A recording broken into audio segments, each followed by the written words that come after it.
और हमारा हीरो घबराते हुए माफ़ी मांगता है और समझाता है कि शायद वो बहुत तेज़ी से भागकर यहाँ आया है, इसलिए शॉक वेव पैदा हो गई होगी। ली हान अपने झटके को दबाने की कोशिश करती है और सोचती है कि आखिर ये बंदा है कौन। इसके साथ ही वो हान को बताती है कि उसने सारी कार्यवाही पूरी कर ली है, इसलिए जब वो तैयार हो जाए तो उसे बता दे।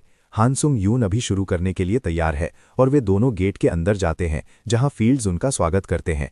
पीछे मुड़कर देखते हुए हमारा हीरो उसे निर्देश देता है कि अगर उसे लगे कि वो खतरे में है तो वो उसे इशारा कर दे। लेकिन हान ने एक आर्टिफैक्ट पहना हुआ है जो उसे गिल्ड ने दिया है, एम्प्रेसेस नेकलेस, जिसमें शील्ड की शक्ति है, और भले ही ये बहुत मजबूत नहीं है, फिर भी इसमें छिपने की शक्ति है। इसके अलावा ये नेकलेस दुश्मनों का ध्यान अपनी ओर खींचता है, जिससे ऐसा लग सकता है जैसे उसने उसकी मदद की हो, इसलिए वो दूर रहने का फैसला करती है। स्योंग यून अब रिलैक्स है क्योंकि लड़ते समय उसे उसकी चिंता करने की ज़रूरत नहीं है, और इसी के साथ वो स्पिरिचुअल आइज को एक्टिवेट करता है जो उसे अदृश्य दुश्मनों को महसूस करने में मदद करती है। फिर अचानक मैदान से डेडली डीमंस दिखाई देने लगते हैं। एक सी रैंक डंजन में जहरीले और घातक राक्षसों को देखकर हान हमारे हीरो को अलर्ट करती है कि ये एक इर्रेगुलर डंजन है। इस बीच स्योंग यून तीनों राक्षसों को मार डालता है। ये देखकर ली हान पूरी तरह हैरान रह जाती है क्योंकि वो जानती है कि ये सामान्य नहीं है और उसे खुशी है कि उसका फैसला गलत नहीं था। हान अपनी तलवार का इस्तेमाल करता है और उसका लाइटनिंग इफेक्ट इतनी कम बार एक्टिवेट होता है कि वो भूल ही जाता है कि उसके पास ये शक्ति है। इसके साथ ही वो आखिरी राक्षस को मारकर आसपास का इलाका साफ कर देता है और हान को इसकी जानकारी देता है। ली हान को अपनी आंखों पर यकीन नहीं हो रहा था कि हमारे हीरो ने बॉस रूम को 1 घंटे से भी कम समय में, और वो भी अकेले, साफ कर दिया। उसके लिए इससे भी ज्यादा चौंकाने वाली बात यह है कि ये एक इर्रेगुलर डंजन है। साथ ही ये जहरीले राक्षस ऐसे नहीं हैं जिन्हें हल्के में लिया जा सके, और ये उन राक्षसों में से एक हैं जिन्हें सी रैंक हंटर्स को ग्रुप में मारने की सलाह दी जाती है। उसकी काबिलियत को देखते हुए हान का मानना है कि हानसुंग यून इतना ज्यादा आगे बढ़ेगा कि उसकी तुलना किसी से नहीं की जा सकेगी। सभी आत्माओं का इस्तेमाल होने के कारण स्योंग यून के स्टैट्स बढ़ जाते हैं और उसकी ताकत, फुर्ती, स्टैमिना, जादुई शक्ति और मजबूती में इजाफा होता है। हमारे हीरो को लगता है कि डंजन बॉस ज्यादा खतरा पैदा नहीं करेगा और वो हान के साथ बॉस रूम में जाने का फैसला करता है। उसे ये थोड़ा अजीब लगता है कि वे राक्षस की मौजूदगी को महसूस नहीं कर पा रहे हैं, और तभी अचानक राक्षस उनके ठीक ऊपर आ जाता है और सीधा उस पर हमला करता है। ये सब पलक झपकते ही हो जाता है, लेकिन हान स्योंग यून ली हान को अपनी बाहों में उठाकर बचा लेता है जब वो उसे पीछे देखने के लिए कहती है। राक्षस नीली लपटें छोड़ता है और उस जगह को तबाह कर देता है, लेकिन हमारा हीरो एक सुरक्षित जगह पर पहुंच जाता है और हान को बताता है कि खतरा होने के कारण उसने बिना उसकी अनुमति के उन्हें वहां से हटा दिया और इसके लिए वो उससे माफी मांगता है। हान उसे भरोसा दिलाती है और हमारा हीरो इसे खत्म करने का फैसला करता है। मैनेजमेंट टीम लीडर उसे अपनी बफ स्किल्स ऑफर करती है, लेकिन स्योंग यून मना कर देता है और नीचे कूद जाता है। हमारा हीरो इंस्टेंट एक्सेलरेशन स्किल को एक्टिवेट करता है और फास्ट बूस्ट के खास असर के कारण उसकी रफ्तार पल भर के लिए बढ़ जाती है। इसके साथ ही वो विंड ग्रे स्किल का इस्तेमाल करता है, जिससे उसकी रफ्तार 70% तक बढ़ जाती है। 3 घातक वार के साथ स्योंग यून dungeon boss demon of the blue fire of destruction को मार गिराता है, जबकि वो खुद उलझन में है कि ये राक्षस कौन है। वे दोनों बॉस रूम से बाहर निकलते हैं तो हैन कहती है कि उसे उम्मीद नहीं थी कि वो इतनी जल्दी इस लेवल का डंजन साफ कर लेगा। इसके साथ ही वो घोषणा करती है कि उसने टेस्ट पास कर लिया है और अब वो व्हाइट सिल्वर गिल्ड के डंजन का इस्तेमाल कर सकता है। हमारे हीरो को ये सुनकर खुशी होती है। तभी वो काले बालों वाली लड़की बात को दूसरी तरफ ले जाती है और उसे बताती है कि जब उन्हें पहली बार टावर ऑफ ट्रायल्स में बुलाया जाता है तो वे जो कठिनाई चुनते हैं वो ज्यादा मायने नहीं रखती। जिन लोगों का स्कोर इजी लेवल पर अच्छा होता है उनके बाद के ट्रायल धीरे धीरे और चुनौतीपूर्ण हो जाते हैं। इसी तरह जिन्होंने हार्ड लेवल चुना है, अगर उनका स्कोर अच्छा नहीं है तो वे अपना लेवल बदलकर इजी कर सकते हैं। मुद्दा यह है कि जब इन नियमों को देखा जाए तो जिस तरह से स्योंग यून ने किया, उसने टावर ऑफ ट्रायल्स में टॉप 50 में होने के बावजूद इतनी बड़ी सफलता हासिल की, जिसका मतलब है कि उसकी कठिनाई शायद डेडली है। हायोन अपनी बात समझाती है और उसे सावधान रहने के लिए कहती है, क्योंकि वो उसके साथ रहना चाहती है और आने वाले सालों में उसे आगे बढ़ते हुए देखना चाहती है। और ये बात सुनकर हमारा हीरो हैरान रह जाता है। स्योंग यून, जो एक ऊंचे टावर के ऊपर बैठकर सेब खा रहा है, उसे एक सिस्टम नोटिफिकेशन मिलता है कि वो 5 मिनट में टावर ऑफ ट्रायल्स में वापस जाने वाला है। पिछले 3 दिनों की अपनी व्यस्तता के बारे में सोचते हुए हमारा हीरो खुश है, क्योंकि उसके स्टैट्स और उसका कॉन्फिडेंस काफी बढ़ गया है। जैसे ही वो टावर ऑफ ट्रायल्स में लौटता है, सिस्टम उसका स्वागत करता है और उससे पूछता है कि क्या वो 8वें फ्लोर का ट्रायल स्वीकार करना चाहता है। जैसे ही वो हाँ पर क्लिक करता है, सिस्टम उसे ट्रायल चुनने के लिए 3 ऑप्शन देता है। हमारा हीरो नेक्रोमेंसी में अपनी महारत बढ़ाने के लिए कॉम्बैट चुनता है। सिस्टम उसे बताता है कि एक बार चुनने के बाद वो अपना ऑप्शन नहीं बदल सकता। सियोंग युन को पूरा यकीन है कि उसे इसे बदलने की जरूरत नहीं पड़ेगी और सिस्टम उसे सूचित करता है कि उसके पास पायोनियर क्वालिफिकेशन है, इसलिए एडमिनिस्ट्रेटर के साथ आमने सामने बातचीत शुरू होगी और कॉम्बैट में माहिर एक एडमिनिस्ट्रेटर की तलाश करने के बाद सिस्टम उसे बताता है कि आयरन ब्लडेड मोनार्क के साथ बातचीत शुरू होगी। इसके साथ ही हानसंग युन आयरन ब्लड की दुनिया में प्रवेश करता है। बातचीत कॉम्बैट रूट के एडमिन आयरन ब्लड सॉवरेन के साथ शुरू होती है। कुछ ही देर में हमारा हीरो एक जगह टेलीपोर्ट हो जाता है और उसे पता चलता है कि उसने लोहे और खून की दुनिया में प्रवेश कर लिया है। चीजों को समझने के लिए हैंड आइज ऑफ ट्रूथ को एक्टिवेट करता है और उसे पता चलता है कि ये दुनिया एडमिन आयरन ब्लड सॉवरेन का गुप्त ठिकाना है। हमारा हीरो मुस्कुराता है कि ये स्किल कितनी काम की है, हालांकि एडमिन इस तरह की जांच पड़ताल से नाखुश है। फिर उसे समझ आता है कि एडमिन इन मैसेजों के जरिए सीधे उससे बात कर रहा है। तभी बर्फ के ढेर से एक तलवार ऊपर उठती है। एडमिन प्लेयर सियोंग युन से कहता है कि वो ऐसी बेकार कोशिशें छोड़ दे और तलवार का पीछा करे। तलवार रास्ता दिखाती है और काफी दूर चलने के बाद तलवार एक घर के सामने रुक जाती है। हमारा हीरो दरवाजा खोलता है और एडमिन आयरन ब्लड सॉवरेन उसे देखता है। सबको हैरान करते हुए एडमिन एक सफेद बालों वाली महिला निकलती है, जिसे देखकर हान की आंखें फटी रह जाती हैं। एडमिन पायोनियर का स्वागत करती है और सियोंग युन को बताती है कि उसे सलाह देने का काम सौंपा गया है। पहली नजर में हमारे हीरो ने उसे गलती से एक प्यारी विदेशी इन्फ्लुएंसर समझ लिया था, लेकिन सोचने वाली बात है कि वो एक एडमिन है जो टावर ऑफ ट्रायल्स पर राज करती है। सियोंग युन थोड़ा घबरा जाता है जब अचानक एडमिन उसके बिल्कुल करीब आ जाती है और उनकी आंखें मिल जाती हैं। हमारा हीरो थोड़ा डर जाता है क्योंकि एडमिन पलक झपकते ही बहुत करीब आ गई थी, जबकि उसने अपनी आंखें उससे नहीं हटाई थी। एडमिन फिर एक बोतल पकड़ती है और वो सोच रही थी कि पता नहीं कैसा जंगली यहाँ आएगा, लेकिन वो हमारे हीरो को देखकर हैरान है, जो बिल्कुल नॉर्मल लग रहा है। जब हान उससे पूछता है कि क्या वो जानती है कि वो कौन है, तो महिला बताती है कि वो वाकई उसे जानती है और चौथे लेवल के ट्रायल के दौरान उसके कारनामों की तारीफ करती है।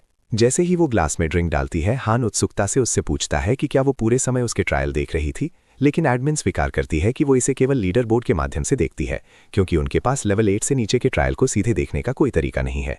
ये सुनकर हमारा हीरो हैरान रह जाता है और उसके चेहरे को देखकर एडमिन को लगता है कि सियोंग युन को कुछ गलत फहमी हुई है। वो स्पष्ट करती है कि टावर के एडमिनिस्ट्रेटर ना तो अपनी मर्जी से कुछ भी करने वाले देवता हैं और ना ही टावर के पूर्ण शासक। उन्हें टावर के सेवक के रूप में बताना ज्यादा सही होगा। ऐसे में सियोंग युन को उससे डरने की कोई जरूरत नहीं है, क्योंकि वो टावर की सेवा करती है, इसलिए वो उसे किसी भी तरह से नुकसान नहीं पहुंचा सकती। अब बेकार की बातों को किनारे रखते हुए एडमिन उसे बताती है कि ये बातचीत उसके फायदे के लिए दी गई एक सुविधा है और वो अपनी जिज्ञासा शांत करने के लिए कुछ भी पूछ सकता है। हान को समझ आ जाता है कि ये सच है, क्योंकि उसे एडमिन से कोई दुश्मनी महसूस नहीं हो रही है। उस स्थिति में हमारा हीरो उससे पूछता है कि ये बातचीत असल में किस बारे में है। एडमिन जवाब देती है कि ये पायोनियर्स को दी गई एक सुविधा है ताकि वे सीधे एडमिन से अपनी जिज्ञासा पूरी कर सकें। हान फिर पूछता है कि लेवल 5 के ट्रायल के दौरान वो दूसरी दुनिया के एक हमलावर द्वारा लगभग मारा ही गया था। वो अपनी उत्सुकता जाहिर करता है और पूछता है कि जब वो अपनी दुनिया के किसी और पर हमला कर सकता था तो वो विशेष रूप से उसके पास ही क्यों आया। एडमिन को लगता है कि जवाब उसे निराश कर सकता है और वो बताती है कि दूसरी दुनिया में चल रहे ट्रायल लेवल पर हमला करके एक चैलेंजर उस ट्रायल का रिवॉर्ड चुरा सकता है और एक बेहतर रिवॉर्ड पा सकता है। ये हमलावर उन दुनियाओं से हो सकते हैं जहां टावर दशकों से मौजूद है। ऐसे में वे दूसरी दुनिया के चैलेंजर्स को हराने से मिलने वाले बड़े इनामों के बारे में समझते हैं। इसके अलावा टावर एक दिन अंततः दूसरी दुनिया के टावर के साथ मिल जाएगा। हमारा हीरो उसे विस्तार से बताने के लिए कहता है और महिला कहती है कि ये बिल्कुल वैसा ही है जैसा उसने कहा।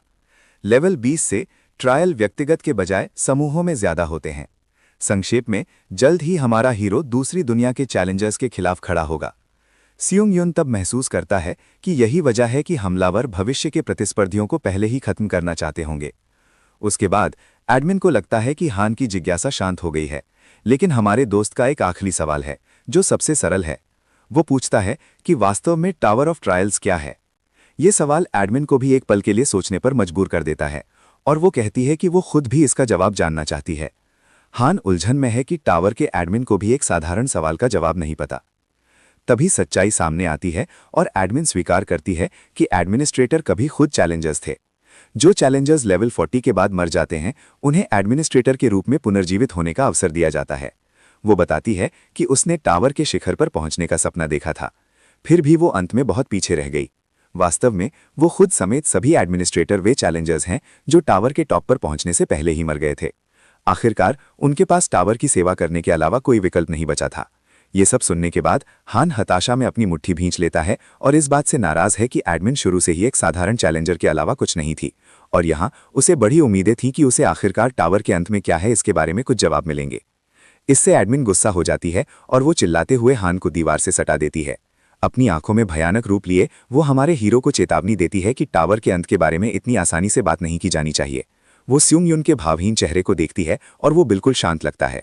एडमिन हमारे हीरो से पूछती है कि क्या उसके दिल में कोई डर नहीं है, जिस पर वो जवाब देता है कि ये बातचीत उसका व्यक्तिगत इनाम है।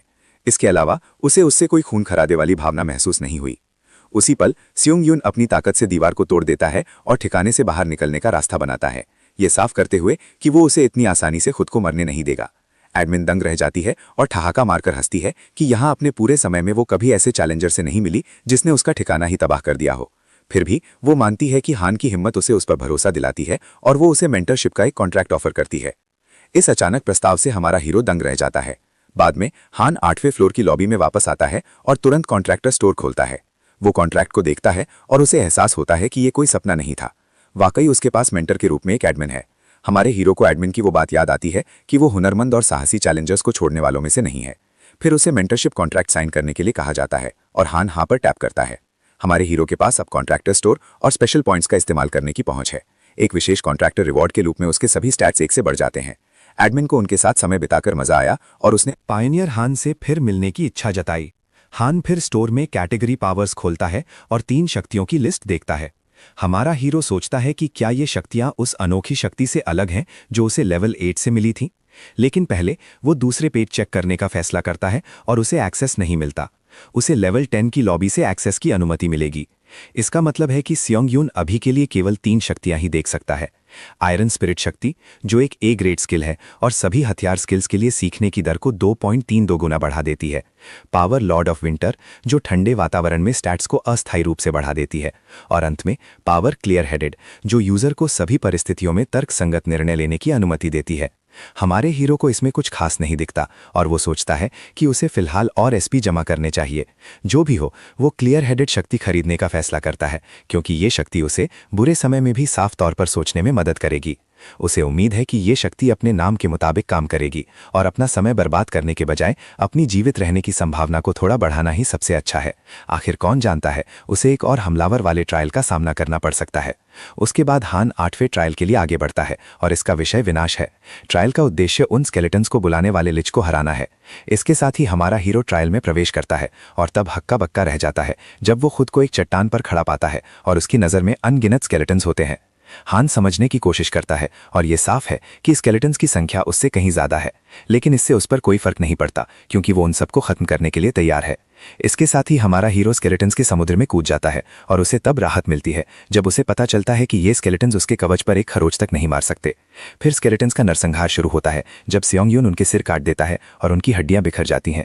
जब हमारा हीरोइन कमबख्त स्केलेटन्स के बीच से रास्ता बनाता है तो वो सोचता है कि उसे हराने के लिए उन्हें स्केलेटन से ज्यादा मजबूत किसी चीज की जरूरत होगी, लेकिन हान ये देखकर निराशा के साथ सांस छोड़ता है कि एक स्केलेटन को मारने पर उसकी स्किल की महारत केवल 0 पॉइंट तबाही ही बढ़ती है।